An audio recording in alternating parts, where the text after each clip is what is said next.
Hello les addicts! Aujourd'hui du coup, pour répondre à la vidéo que je vous ai fait en début de semaine, aujourd'hui je vais vous parler du genre de la fantasy, qui est un autre genre de prédilection que j'adore aussi, et surtout pour vous expliquer un petit peu la différence qu'il y a avec le fantastique, parce que souvent on confond un petit peu les deux. Donc je vais vous expliquer en quoi ils sont différents.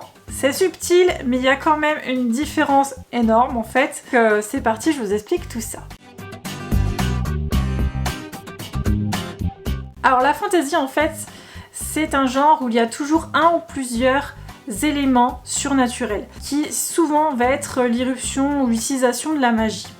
Après, la grande différence qu'il y a avec le fantastique, c'est que ce surnaturel est complètement accepté dans le monde imaginaire que va représenter ce genre. C'est toute la différence avec le fantastique. Souvent le fantastique, c'est l'intrusion du surnaturel dans le monde qu'on connaît et qui est souvent allié à de la peur, du rejet, tandis que là, la fantasy, cette différence va être complètement acceptée. Le surnaturel va être complètement accepté dans le monde de la fantasy. C'est ça la vraie différence entre les deux genres. Donc le fantastique, c'est vraiment une intrusion du surnaturel dans notre monde où il suscite de la peur et un rejet, tandis que la fantasy, c'est vraiment du surnaturel, un ou plusieurs éléments surnaturels, souvent la magie, mais qui est complètement accepté dans ce monde imaginaire et qui ne suscite du coup pas du tout de peur ou de rejet. Donc pour vous donner quelques exemples de ces mondes fantaisistes, donc nous avons Eragon bien sûr, avec l'acceptation totale des dragons, de tous les peuples fantastiques comme les trolls et différents monstres.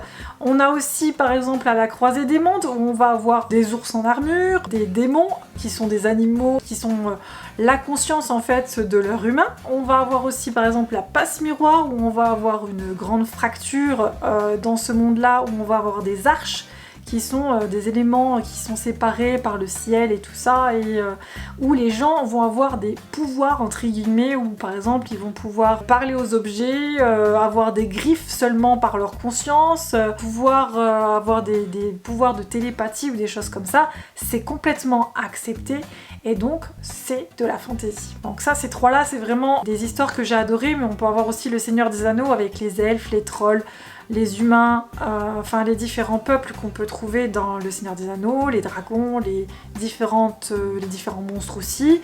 Voilà, c'est vraiment des histoires fantastiques, fantaisistes, je vais y arriver, voilà, vous voyez, même moi j'ai du mal à trouver mes mots.